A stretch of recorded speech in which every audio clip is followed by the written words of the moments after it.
오늘 함께 보실 말씀은 에베소서 1장 20절에서 23절까지 말씀입니다. 신약성경 310면에 있습니다. 에베소서 1장 20절에서 23절까지 말씀을 제가 봉독하겠습니다. 그의 능력이 그리스도 안에서 역사하사 죽은 자들 가운데서 다시 살리시고 하늘에서 자기의 오른편에 앉히사 모든 통치와 권세와 능력과 주권과 이 세상뿐 아니라 오는 세상에 일컫는 모든 이름 위에 뛰어나게 하시고 또 만물을 그의 발 아래 복종하게 하시고 그를 만물 위에 교회의 머리로 삼으셨느니라. 교회는 그의 몸이니 만물 안에서 만물을 충만하게 하시는 이의 충만함이니라. 아멘. 우리는 지금까지 하이델베르크 요리문답을 따라 사도신경 내용을 살펴보고 있는 중이었습니다. 사도신경은 그리스도인이 믿는 것, 그러니까 우리의 믿음의 내용을 담고 있죠. 사도신경은 크게 세 개의 고백으로 이루어져 있습니다. 먼저는 나는 성부 하나님을 믿습니다로 시작을 하죠. 그리고 나는 성자 하나님을 믿습니다. 마지막으로 나는 성령 하나님을 믿습니다 하는 이제 세 부분으로 이루어져 있습니다. 우리는 지금 나는 성자 하나님을 믿습니다에 해당하는 두 번째 부분을 이제 살펴보고 있었습니다. 그러니까 우리는 성자 하나님 예수 그리스도에 대해 무엇을 믿고 있는가에 대한 내용이 우리의 주제가 되었던 것이죠. 세 보니까 그동안 8차례에 걸쳐서 이 부분을 이제 살펴왔고 오늘이 이제 마지막 부분이 됩니다. 성자 하나님에 대한 사도신경의 마지막 부분을 이제 마주하게 되는 것이죠. 자, 우리가 잘 알고 있는 사도신경 문구에 따르면 이렇게 되어 있는 부분입니다. 전능하신 하나님 우편에 앉아 계시다가 저리로서 산 자와 죽은 자를 심판하러 오시리라. 이제 이 부분에 대한 이제 해설을 살펴보게 되겠습니다. 지난 시간에 우리는 하늘에 오르사라는 그리스도의 승천과 관련된 믿음의 내용들을 살펴보았죠. 그리스도께서 하늘에 오르셔서 승천하셔서 우리에게 어떤 유익이 있는가 하는 관점에서 이제 그 문제를 요리문답은 다뤄왔습니다. 세 가지를 지난 시간에 살펴보았죠. 자, 요리문답은 어떻게 그리스도의 승천의 유익을 말하고 있느냐 하면, 첫째는 그리스도의 승천 덕분에 우리에게 하늘에 우리를 위한 대언자가 계시게 되었다는 점을 먼저 꼽습니다. 그리고 둘째로는 그리스도의 몸이 승천하셨으니 우리의 몸도 그분과 하나 되었기 때문에 하늘에 있게 되었고, 그분의 승천을 통해서 우리 몸도 앞으로 하늘에 이끌려 올라갈 것이다 라는 것을 이제 보증으로 갖게 되었다는 점을 이야기했죠. 셋째는 그리스도의 승천 덕분에 우리가 하늘의 시민권을 두게 되었다 하는 점을 이야기했습니다. 그러니까 우리의 정체성은 더 이상 이 땅에서 확인되지 않게 되었다라는 것입니다.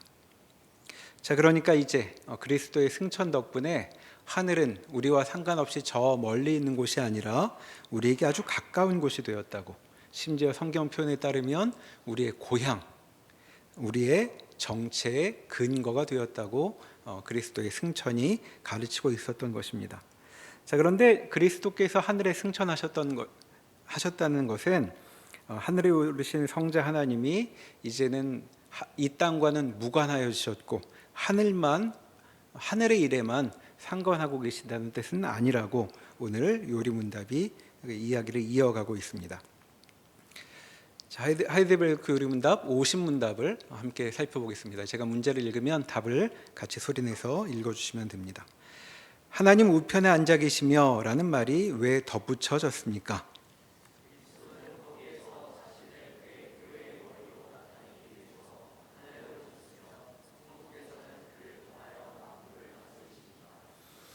네, 하늘에 오르신 성자 하나님께서 하나님 우편에 앉아 계신다라고 사도신경은 고백하고 있는데, 그게 무슨 뜻인가? 요리문답은 두 가지로 답하고 있습니다.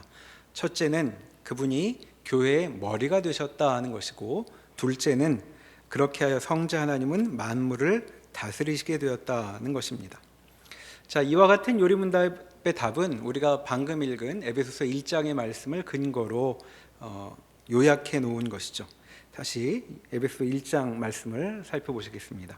신약성경 310면에 있습니다.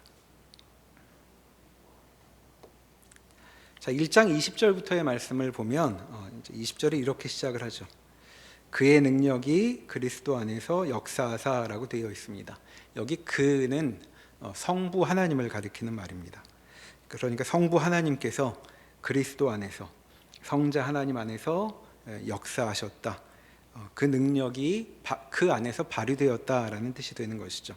그리고 이제 그리스도께서 고난받아 죽으신 후에 벌어지는 일들이 여기 열거됩니다.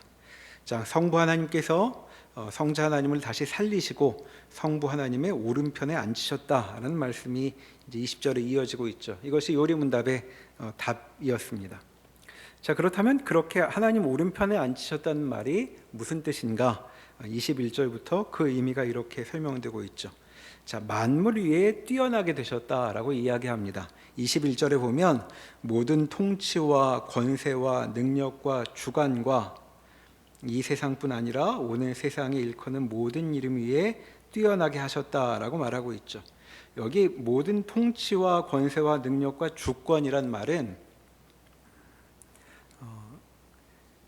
지도력을 가진, 리더십을 가진 어떤 존재들을 가리키는 말입니다. 자, 눈에 보이는 세계와 보이지 않는 세계를 다 포괄해서 이 세계를 좌지우지하는 존재들이 있는데 그것을 통치와 권세와 능력과 주권이라고 말하고 있죠. 자, 우리가 감지하는 이 세계만 해도 우리 삶을 통제하는 강한 힘이 있습니다. 이 시대는 그것을 공권력이라고 부르죠. 누군가 정하면 우리의 행동이 제한됩니다. 자, 이것은 그저 구속이 된다든가 체포가 된다든가 하는 물리적 제재만의 문제는 아니죠.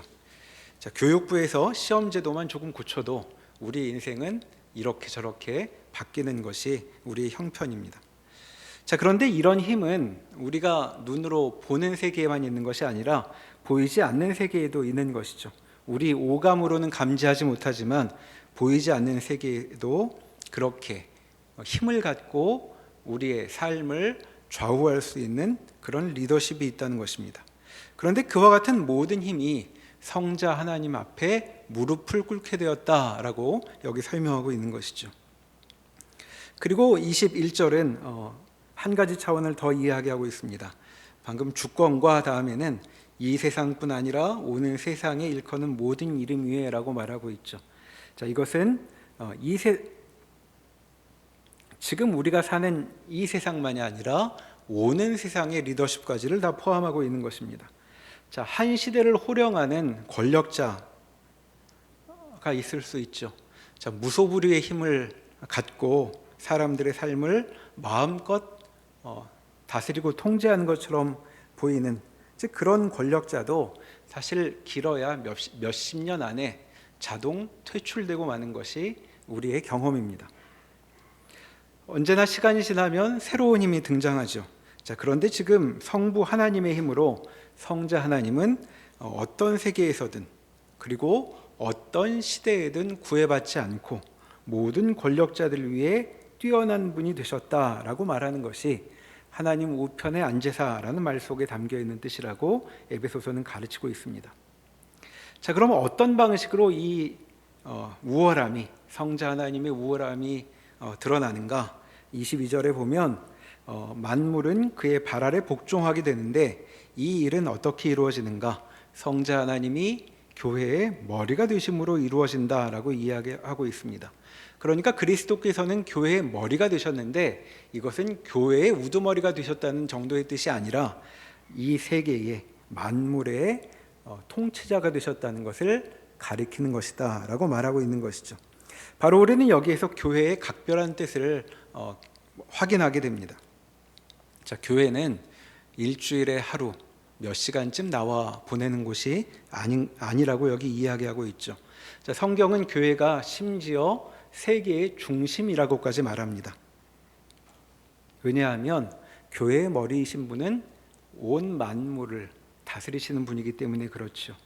그러니까 성경이 말하는 교회의 중요성은 주일이면 교회 빠지면 안 돼 같은 출석 문제를 다루는 차원의 이야기가 아닙니다. 자, 만물의 통치자이신 분이 주로 관여하시는 곳이 교회이니까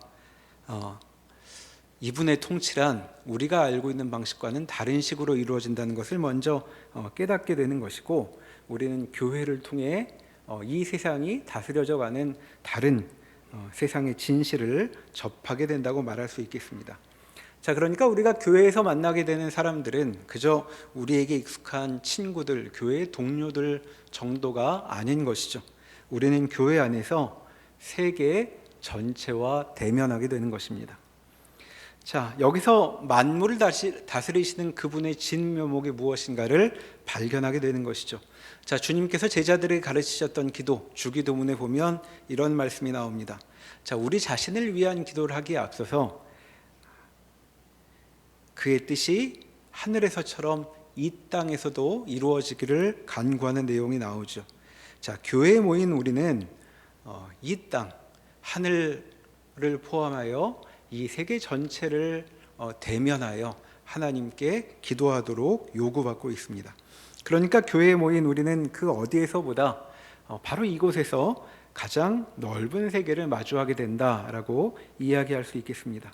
자, 그러니까 우리가 교회에서 나눌 이야기는 그저 지난주 각자가 어떻게 보냈는지와 같은 소소한 이야기 정도가 아니라 이 세계를 포괄하고 있는 것이라고 말할 수 있겠습니다. 자, 기회가 되면 이 교회의 의미에 대해 또 생각해 볼 때가 있을 것입니다. 요리문답의 설명을 다시 한번 기억해 본다면, 하나님의 우편에 앉으심으로 인해 성자 하나님이 교회의 머리가 되셔서 만물의 통치자가 되시고 있다. 그렇게 말씀하고 있는 것이죠. 자, 그런데 이처럼 그분께서 교회의 머리가 되신다는 점을 우리의 자리에서 좀 다시 생각해 볼 수 있겠습니다. 자, 우리의 삶에 어떤 의미를 갖게 되는가? 그것은 먼저 우리에게 머리가 있다는 말로 생각해 볼 수 있습니다. 자, 이것은 그저 교회만이 아니라 우리 삶, 우리 각자의 삶에도 해당되는 것이죠. 자, 우리에게는 머리가 있습니다. 자, 이것이 무슨 뜻일까요? 또 어떤 느낌으로 우리에게 다가올 수 있을까 생각해 보고 싶습니다. 자, 우리는 살면서 어쩔 줄 모르게 될 때가 있죠.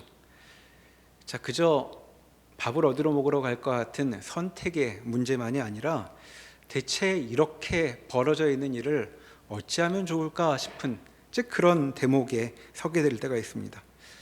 정말 이건 아닌 것 같은데, 일이 이렇게 되어서는 안 되는데 같은 한복판에 서서 어쩌면 좋을까 싶은 그런 삶의 자리가 우리에게는 종종 있죠. 자, 어떻게 하면 좋을지 대안도 잘 떠오르지가 않습니다. 자, 그런데 이런 경우는 종종 있는 게 아니라 우리 인생에 아주 많은 경우라고 말할 수 있겠습니다.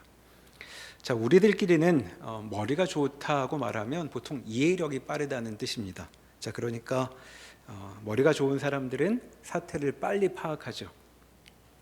자, 그래서 어떻게 될까요? 이해가 빠르면 사태를 빨리 파악하게 되고, 자, 결론에 빨리 도달합니다. 자, 결론은 무엇이냐 하면 우리에게 해결책이 없구나 하는 것이죠.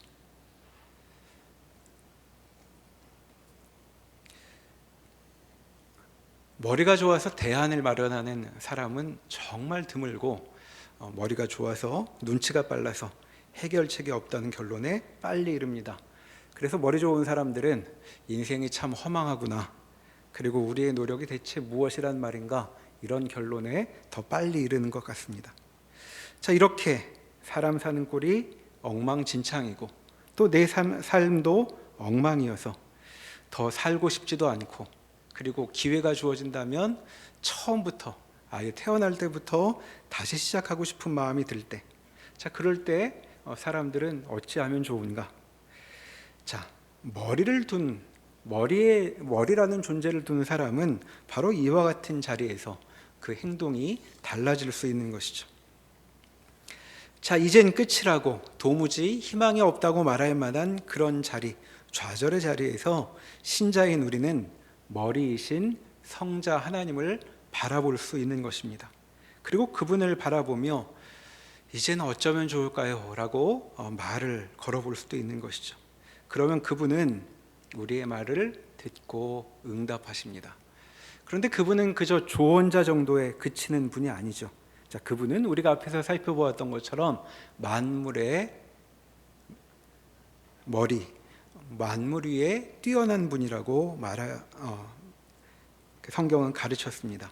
자, 그러니까 우리는 그저 아무리 노력해봐야 문제만을 확인할 뿐이지만 만물의 통치자이신 우리 주님, 성자 하나님께서는 해결책도 갖고 계신 것이죠. 자, 그래서 우리는 좌절하지 않을 수 있는 것입니다.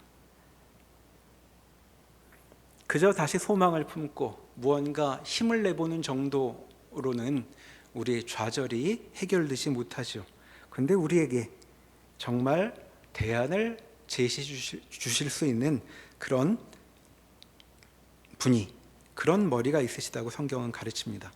물론 그분은 그저 해결자만 되시는 분이 되는 건 아니죠. 자, 그분은 만물을 선한 뜻대로 다스리시는 분이기 때문에 역사는 처음부터 그분의 선한 뜻을 이루는 현장이라고까지 성경은 말하고 있습니다. 자, 그러니까 우리에게 머리가 있다면, 성자 하나님께서 우리의 머리가 되신다면 우리의 좌절스러운 현실, 자, 우리의 숨을 막히게 하는 엉망진창, 쑥대밭, 개판이라고 불리는 우리의 현실은 그분의 다스림 아래서 비로소 그 의미를 드러낼 수 있게 되는 것입니다. 자, 이것은 머리가 있기에 가능한 일이죠. 머리가 있으시기에 바랄 수 있는 미래이고 우리에게 열려있는 소망이 되는 것입니다. 그렇기 때문에 머리가 있는 자들은, 머리가 아닌 우리들은 머리가 계시기 때문에 우리 자신에 대해서도, 그리고 우리의 삶에 대해서도 함부로 결론 내리지 않고 판단하지 않을 수 있는 여유를 갖게 된다고 말할 수 있겠습니다. 자, 우리에게 이렇게 세계의 통치자가 되시는 머리가 있으시다는 것이 어떤 의미가 있는지 이어지는 요리문답의 51문답이 좀 더 상세히 가르쳐주고 있습니다. 자, 51문답을 함께 보시겠습니다. 우리의 머리 되신 그리스도의 이 영광은 우리에게 어떤 유익을 줍니까?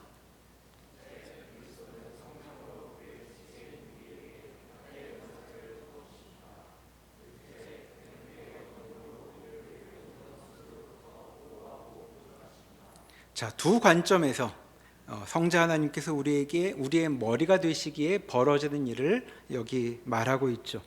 첫째는 적극적으로 말하고 있고 두 번째는 소극적으로 말합니다. 자, 첫째는 그분의 머리 되심으로 인해 우리의 삶은 이제 선물로 설명된다는 것입니다. 자, 방금 살펴봤던 에베소서 말씀을 다시 한번 보겠습니다. 에베소서 4장 7절 말씀으로 가보시죠. 신약성경 313면입니다. 에베소서 4장 7절부터의 말씀을 제가 읽어보겠습니다. 우리 각 사람에게 그리스도의 선물의 분량대로 은혜를 주셨나니 그러므로 이르기를 그가 위로 올라가실 때에 사로잡혔던 자들을 사로잡으시고 사람들에게 선물을 주셨다 하였도다. 올라가셨다 하였은즉 땅 아래 낮은 곳으로 내리셨던 것이 아니면 무엇이냐? 내리셨던 그가 곧 모든 하늘 위에 오르신 자니 이는 만물을 충만하게 하려 하심이라. 그가 어떤 사람은 사도로, 어떤 사람은 선지자로, 어떤 사람은 복음 전하는 자로, 어떤 사람은 목사와 교사로 삼으셨으니 이는 성도를 온전하게 하여 봉사의 일을 하게 하며 그리스도의 몸을 세우려 하심이라. 지금 읽은 이 본문은 교회 안에 여러 은사가 있다는 이야기를 하는 맥락이 있습니다. 자, 그러나 여기서 말하고 있는 이 은사, 선물이란 말인데 이것은 그저 교회의 여러 가지 봉사와 관련된 이야기만은 아니죠. 보다 근본적으로 우리 삶에 대해 이 본문이 가르치고 있는 바는 우리의 삶에 선물이 주어졌다는 것입니다. 자, 8절에 보면 시편 말씀을 인용하고 있는데 그가 위로 올라가실 때 승천하시는 것이죠. 하늘에 올라가셔서 사로잡혔던 자들을 사로잡으시고 포로를 사로잡으셨단 말이죠. 그리고 사람들에게 선물을 주셨다고 말하고 있습니다. 자, 우리가 아는 이 통치자, 우리의 머리이신 분은 선물을 주시는 분이라고 여기 말하고 있는 것이죠. 자, 이것 우리가 흔히 알고 있는 상식과 비교해 볼 수 있겠습니다. 자, 우리가 아는 통치자는 주로 받는다는 측면에서 그 특권을 설명할 수 있죠. 자, 우리는 높이 올라갈수록 뭘 받습니다.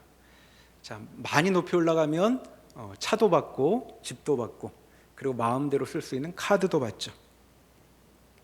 자, 그래서 많이들 올라가고 싶어 합니다. 자, 이와 같은 일은 이스라엘에서도 마찬가지여서, 자, 이스라엘이 왕을 세우려고 할 때 하나님께서 미리 경고하신 바가 있죠. 자, 너희가 왕을 세우면 그 왕이 자꾸 너희의 것을 달라고 할 것이다. 자, 그런데도 왕을 세우겠느냐? 이렇게 말씀하셨죠. 자, 이처럼 우리가 아는 통치자들은 사람들의 것을 모아다가 자기의 것으로 삼는 것을 특징으로 합니다. 자, 그런데 지금 성경에 가르치고 있는 우리의 머리는 그런 분이 아니라고 이야기하고 있죠. 자, 주는 분이랍니다. 자, 그분은 좋은 것을 주는데 관심이 많은 분이라고 소개되고 있습니다. 자, 우리를 쳐다보실 때면 우리를 보시고 이렇게 생각하시는 것이죠. 오늘은 뭘 좀 줄까? 자, 만날 때마다 내게 뭘 자꾸 주겠다는 사람, 우리는 부담스럽습니다. 왜냐하면 경험해 본 적이 없기 때문이죠. 그리고 우리는 그렇게 뒤가 없는 호의를 별로 겪어본 적이 없습니다. 뭔가를 주면 그 다음에 그거보다 더 많이 도로 갚아야 된다고 부담스러워하죠. 하지만 그런 의혹을 갖고 있으면서도 우리는 마음속에 그런 존재가 좀 있으면 좋지 않을까 그런 생각을 하기도 합니다. 돈 많은 친구라도 좀 있으면 얼마나 좋을까 그런 생각을 하죠.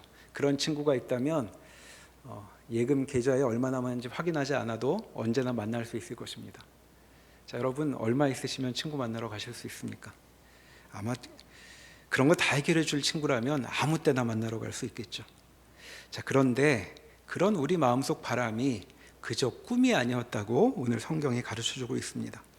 우리에게 선물 주는 게 업무이신 그런 통치자가 우리에게 있으시다고 말하죠. 그래서 우리의 머리는 우리에게 세금을 걷지 않으시고 선물을 주십니다. 자, 선물이라는 말이 무슨 뜻일까요? 대가가 아니라는 말입니다. 우리의 수고의 결과가 아니죠. 자, 이것 역시 우리의 상식을 뛰어넘습니다. 우리가 알고 있는 삶의 원리는 수고하여 결실을 내는 것이었죠. 그래서 뭔가를 얻고 싶으면 열심히 노력해야 합니다. 자, 이게 생각처럼 쉬운 일이 아니니까 우리의 바람이 있다면 조금 수고하고 많이 거둘 수 있는 방법은 없을까? 그런 생각을 해보기도 합니다. 자, 그런데 그런 일이 가능할까요? 그렇지 않습니다. 많이 거두려면 많이 수고해야 되죠. 자, 연봉이 높은 사람들, 우리가 바라는 그렇게 많은 것들을 누리는 사람은 사실은 개인 삶이 없습니다. 많이 거두고 싶으면 많이 일해야 되고 개인의 삶 같은 것은 생각할 틈이 없는 것이죠. 그런데 보통 사람들인 우리가 갖고 있는 문제는 많이 수고해도 거두는 게 별로 없다는 점이 이제 우리의 안타까움이기도 합니다. 자, 그런데 성자 하나님이 우리의 머리가 되셔서 우리가 더는 이런 삶을 살지 않아도 된다고 가르쳐주고 계십니다. 이제 우리의 삶은 내 돈 주고 내가 사는 그런 것이 아니게 되었습니다. 우리는 머리가 주시는 것을 누리며 사는 삶으로 초대받은 것이죠. 그리고 이것은 사실 우리는 다 잊어버렸지만 성경이 가르쳐주고 있는 인간의 삶의 애초의 진실이기도 했습니다. 자, 우리의 삶이 선물로 이루어진다는 것을 깨닫는 것은 지혜의 중요한 부분이죠. 자, 여러분 한번 생각해 보면 좋겠습니다. 오늘 좋았던 일, 그리고 지난주에 좋았던 일을 한번 떠올려 보십시오. 자, 그 가운데 내가 수고해서 거둔 것이 몇 퍼센트나 되나 생각해 보면 좋겠습니다. 정말 좋은 것을 그런 식으로 얻을 수 있을까 물어보는 것이죠. 자, 파란 하늘, 맑은 공기, 이것 우리의 힘으로 얻을 수 있는 것이 아닙니다. 친구들의 환한 미소도 내 힘으로 얻어내는 것이 아닙니다. 자, 사랑만 해도 돈으로 살 수 있는 것이 아니죠. 그것은 전적으로 상대의 호의에 근거하는 것입니다. 자, 사랑을 내 노력으로 내 힘으로 얻어내겠다고, 대가로 얻어내겠다고 하는 사람이 있다면 아마 그 사람은 더 이상 사랑의 관계를 경험하기 어려울 것입니다. 자, 우리는 이상스럽게도 상대의 호의가 없이는 마음의 한 뼘도 채울 수 없는 존재인 것이죠. 그래서 우리는 항상 두렵습니다. 연예인도 아닌데. 자, 연예인들은 사람들이 나를 얼마나 아껴줄까 하는 일로 두려워한다고들 합니다. 자, 두려워할 만한 이유가 있죠. 왜냐하면 인기란 철저히 상대의 호의, 상대의 마음에 좌우되는 것이기 때문에 그렇습니다. 자, 그런데 머리이신 성자 하나님 때문에 삶의 이와 같은 진실이 우리에게 두려움만으로 다가오지 않고 기쁨이 된다고 성경은 가르쳐주고 있는 것이죠. 자, 우리는 내가 얼마나 했는지, 얼마나 대단한 실적을 냈는지로 삶을 평가받지 않게 되었습니다. 우리 주님이 얼마나 좋은 것을 우리에게 주셨는지를 세는 삶으로 초대받은 것이죠. 그래서 교회에 나오면 감사 같은 말을 자주 듣게 되는 것입니다. 자, 이와 같은 적극적인 현실을 다시 소극적으로 표현한 것이 방금 읽었던 요리문답의 두 번째 답이 됩니다. 자, 두 번째 답을 다시 한번 보겠습니다. 그는 그의 권능으로 우리를 모든 원수들로부터 보호하고 보존하십니다 라고 얘기하고 있습니다. 우리의 머리이신 성자 하나님은 산타클로스처럼 선물만 건네고 사라지시는 분이 아니죠. 자, 그분이 우리에게 좋은 것을 주실 수 있는 것은 창고가 커서가 아닙니다. 그분이 만물의 통치자이시기 때문이죠. 자, 우리에게 좋은 것, 우리가 받아야 할 선물은 그저 한 번 건네면 끝나는 그런 물건 같은 것이 아닙니다. 그것은 좋은 삶이라고 부를 어떤 상태와 관련된 것이죠. 자, 이런 삶은, 이런 선물은 만물의 통치자만 허락하실 수 있는 것입니다. 자, 앞서 우리가 성부 하나님에 대한 성경의 가르침을 이야기하며 통치라는 말을 배웠던 적이 있습니다. 자, 여기 만물을 다스리는 분이라고 성자 하나님의 일하심을 이야기했는데, 자, 통치는 목적과 관련되는 것이죠. 그러니까 통치한다는 말은 어떤 일을, 어떤 대상을 원래 목적대로 실현시킨다는, 그 목적지까지 이르게 한다는 뜻을 갖고 있습니다. 그것이 하나님의 통치라는 말에 담겨 있는 내용이죠. 자, 성자 하나님이 우리를 보호하신다는 것은 그저 힘 있는 보디가드가 우리 옆에 계신다는 뜻이 아닙니다. 자, 하나님께서 우리에게 어떤 뜻을 품으신 이상 그것을 좌절시킬 존재는 없다고 하는 것이 여기 나와 있는 내용이죠. 자, 성자 하나님은 만물을 다스리시는 분이기 때문에 그분의 뜻을 거역할 존재가 없습니다. 더욱이 성자께서는 우리에게 선한 뜻을 품고 계시죠. 하나님의 아름다운 의도가 우리의 삶에 실현되기를 기뻐하시는 분입니다. 그리고 그 뜻을 따라, 그 뜻이 우리의 삶에 실현될 때까지 우리에게 좋은 삶을 보존해 주시는 분이라고 가르쳐주고 있는 것이죠. 자, 우리를 향한 성자 하나님의 보호와 보존이 드러나는, 그래서 우리의 삶의 진실이 확인되는 유명한 구절을 한번 찾아보겠습니다. 요한복음 11장으로 가보시겠습니다. 신약성경 164면입니다. 요한복음 11장, 신약성경 164면에 있습니다. 자, 1절에 보면 어떤 아픈 사람 이야기가 나옵니다. 자, 이름은 나사로라고 불리고 그의 자매들로 마르다와 마리아가 있죠. 자, 예수님께서 이들 남매와 가까우셨던 것 같습니다. 자, 그런데 나사로가 아픈 바람에 예수님께 전가를 보내죠.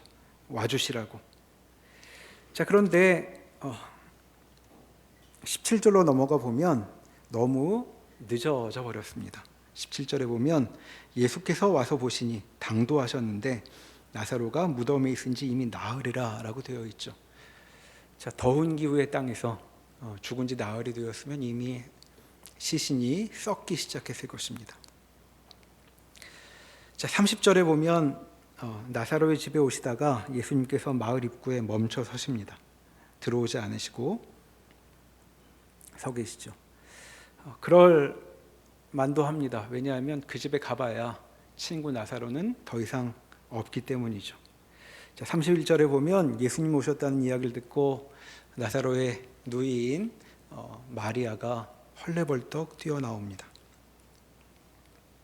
그리고 예수님을 보니까 그 발에 엎드리고 울기 시작하죠. 자, 33절에 보면 마리아와 유대인들이 마리아를 따라온 다른 사람들이 우는 것을 보시고 성자 하나님, 우리의 주님께서 심령의 비통히 여기시고 불쌍히 여기셨다라는 말이 나옵니다. 그리고 35절에 보면 눈물을 흘리시죠. 자, 그런 비통한 마음을 품고 이제 무덤으로 다가가십니다. 38절에 보면 예수께서 다시 속으로 비통히 여기시며 무덤에 가셨다라고 되어 있습니다. 자, 복음서에 예수님의 속마음을 알려주는 구절이 그리 많지 않은데 여기 몇 차례 이렇게 반복되고 있죠.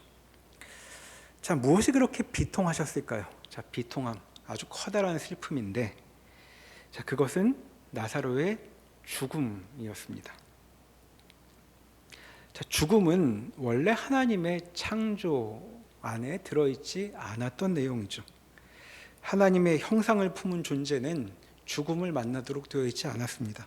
그런데 지금 그처럼 영광스러운 존재가 원래의 의도와는 다르게 죽음에 무릎 꿇고 부패해가는 현실을 예수님이 직면하셨던 것이죠.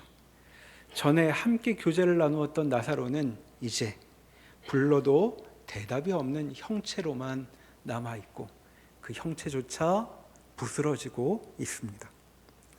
자, 비통하기 그지없었던 예수님께서 기도를 하신 후에 갑자기 큰 소리를 내지르시죠. 43절에 보면 큰 소리로 나사로야 나오라 하고 말씀하십니다. 아마 예수님의 말씀은 이 소리보다 훨씬 커다랐을 것입니다. 아무리 크게 불러도 대답할 수 없는 죽은 그 사람을 부르고 계시죠. 자, 그런데 죽은 그가 불려 나옵니다. 자, 이것이 만물의 통치자가 보여주는 모습인 것이죠. 죽음마저도 그분의 목소리를 거부할 수 없었습니다. 죽음에 삼킨 시체마저도 그분의 목소리를 외면할 수 없었던 것이죠. 자, 예수께서는 지금 무엇을 하고 계시는가? 42절에 보면 기도 중에 이런 말씀을 하십니다. 항상 내 말을 들으시는 줄을 내가 알았나이다. 그러나 지금 이 말씀을 하옵는 것은 둘러선 무리를 위함이니 곧 아버지께서 나를 보내신 것을 그들로 믿게 하려 함이니이다 라고 이야기하고 있습니다. 내가 왜 여기 와 있는가? 이들이 보아야 합니다 라고 말씀하고 있는 것이죠. 우리의 머리이신 분은 하나님의 형상을 닮아 창조된 우리 인간이 죽음에 무릎 꿇고 이렇게 사그러든 것을 참으실 수 없으셨던 것입니다. 바로 이것이 요리문답이 가르치고 있는 보호와 보존이라는 말에 담겨 있는 뜻이 되는 것이죠. 자, 이러한 유익이 적극적이기도 하고 또 소극적으로도 표현되고 있는 이와 같은 유익이 제대로 실현되는 자리가 남아 있습니다. 자, 그것은 바로 사도신경의 뒷부분에 이어지고 있죠. 저리로서 산자와 죽은 자를 심판하러 오시리라. 자, 저리로서라는 말은 그곳으로부터라는 말입니다. 그러니까 하늘로부터 이 땅에 내려오실 일이 있다는 것이죠. 다시 오실 것입니다. 자, 그 좋은 것을 놔두고 왜 이 땅에 다시 오시려고 하는 것일까요? 자, 그것은 굳이 여기서 행하실 일이 있기 때문입니다.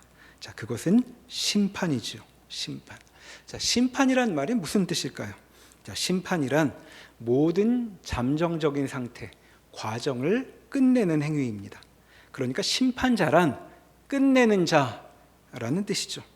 자, 성자 하나님은 이 모든 일을 끝맺으실 수 있는 분이라고 사도신경은 고백하고 있습니다. 자, 이것이 우리와 큰 차이이죠.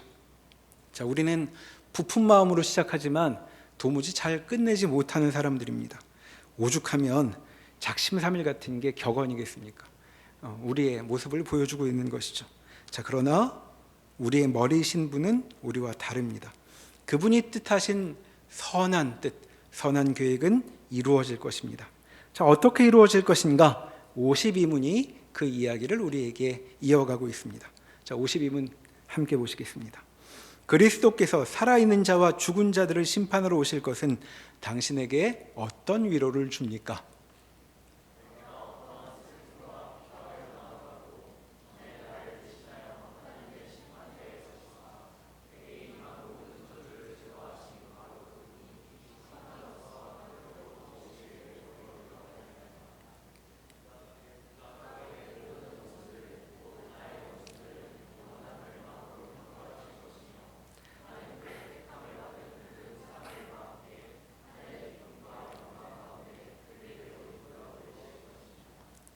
자, 심판이란 우리 삶에 결론이 있을 거란 말입니다. 자, 우리의 경험은 다른 이야기를 하죠.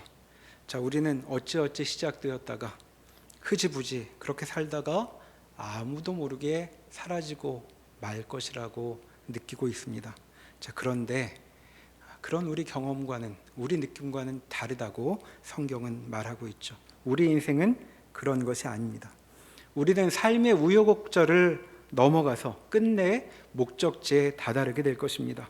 자, 선물과 보호를 받으며 원수들에게 붙잡히지 않고, 그리고 또 우리의 못난 모습을 넘어서서 우리 인생의 의미가 다 드러나는 자리에 이르게 될 것이라고 성경은 가르치고 있습니다.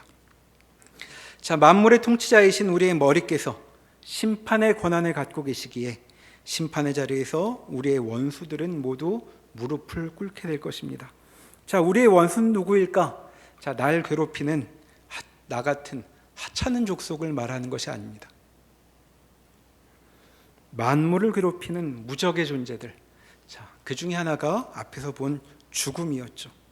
자, 나사로의 이야기에서 드러난 바처럼 그와 같은 원수가 무릎 꿇게 될 것입니다. 자, 죽음을 피해간 존재가 없다는 것이 우리에게 이제까지 전해 내려온 인류의 이야기의 대부분의 내용입니다. 죽음을 피하여 영원한 생명을 찾아갔던 사람들이, 그리고 죽음에서 사랑하는 이를 구하려고 했던 자들이 결국에는 빈손으로 돌아올 수밖에 없었고, 죽음을 피해갈 수 없었다는 것이 우리가 알고 있는 성경 바깥의 이야기들의 내용이죠. 자, 그런데 성경은 전혀 다른 이야기를 합니다. 자, 우리의 최종적인 원수마저도 심판받게 될 것이라고, 사람이 그렇게 이제껏 역사 내내 두려워했던 죽음마저도 정복당할 것이라고 말하고 있습니다. 우리를 멸망시킬 것 같은 죽음이 오히려 멸망할 것이라고 말하고 있는 것이죠. 자, 그렇게 죽음은 더 이상 우리의 무적의 원수가 아니게 되었습니다. 자, 그러면 죽음 없이 남은 우리는 어떻게 될 것인가? 자, 죽음만 없어지면 우리는 가볍게 살 수 있을 것인가? 그래 보이지 않습니다. 자, 아무리 오래 산 분들도 지나간 인생을 돌아보면 인생이 헝클어져 있었고, 그리고 이제껏 살아온 것이 정말 숨을 죽이며 숨을 몰아대며 살아온 시간이라고 고백하곤 합니다. 자, 우리의 엉망진창 인생은 어떻게 끝이 날 것인가? 자, 요리문답은 우리의 머리께서 우리의 삶에 임한 모든 저주를 제거하셨다고 가르치고 있었습니다. 그래서 우리는 더는 저주를 두려워하지 않아도 됩니다. 자, 이 말은 심판의 자리가 우리에게는 이 엉망으로 만든 일에 대한 최종 판결이 아니라는 뜻이죠. 자, 오히려 심판의 자리에서 우리는 참된 해방의 출발점을 보게 됩니다. 자, 요리문답 끝부분이 이렇게 우리에게 말했습니다.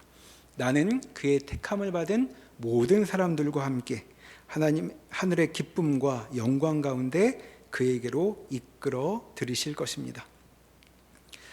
우리의 머리이신 성자 하나님 덕분에 기쁨과 영광이 우리의 목적지가 될 것입니다. 자, 기쁨과 영광, 말은 많이 들었는데 잘 실감은 나지 않으니 집에 가셔서 한번 그 음악을 몇 곡 들어보시기를 권합니다. 자, 연초가 되면 많이 연주되는 행진곡이 있습니다. 라데츠키 행진곡이라고. 자, 빌 피라모닉이 늘 신년음악회마다 앵콜로 틀어 연주하는 곡입니다. 집에 가서 한번 그걸 들어보시거나 아니면 엘가의 위풍당당 행진곡이라고 있습니다. 자, 그거를 크게 틀어놓으시고 내 인생의 미래는 이것이로구나 한번 느껴보시면 좋겠습니다. 기쁨과 영광이 무엇인가 우리는 배워야 하는 것이죠. 자, 그것이 우리의 심판의 자리라고 말하고 있습니다. 자, 벌써 12월이 흘러가고 있습니다. 자, 연말의 후회는 우리를 압도하지 못할 것입니다. 신년의 기대가 우리 같은 사람들에게 어울리죠. 자, 윤회를 말하는 사람들은 어떻게 다시 시작이라도 해야 이 인생을 견딜 수 있다고 그렇게 생각하지만 우리는 그렇게 다시 시작하여 이 인생을 되돌이키고 싶어 하지 않아도 됩니다. 우리는 이곳을 넘어, 이 자리를 넘어 기쁨과 영광으로 나아갈 것이기 때문입니다. 자, 청년일부 청년들은 아마 지금 기말 시험을 앞두고 계실 것입니다. 자, 어떤 심경이신가요? 자, 지나온 2학기의 삶의 무게가 나를 혹시 짓누르진 않습니까? 자, 성경은 그런 이들에게도 다른 이야기를 꺼내놓고 있죠. 우리의 머리이신 성자 하나님이 주시는 기쁨과 영광의 소망이 여전하다고 가르치고 있습니다. 자, 그러니 우리는 기말 시험으로 살거나 죽지 않을 것입니다. 시험을 잘 본 기쁨만으로 우리의 인생을 다 설명하지 못할 것입니다. 우리의 머리이신 분 덕분에 우리의 못난 모습에도 불구하고 기쁨과 영광으로 나아가는 시간을 지금 보내고 있다는 사실을 기억하여 오늘 하루 주께서 주시는 가벼운 마음으로 순간순간을 누리시길 바랍니다. 기도하겠습니다. 하나님, 우리 같은 자들을 위해 성자 하나님께서 참 많은 일들을 하고 계십니다. 우리 주 예수 그리스도의 행하시는 일 하나하나가 우리의 삶에 새로운 빛과 기쁨을 던져줍니다. 하나님, 우리의 인생을 우리가 행한 지나간 자취를 통해 이해하지 않게 하시고 성자 하나님의 움직임을 통해 이해하는 지혜를 저에게 허락하여 주십시오.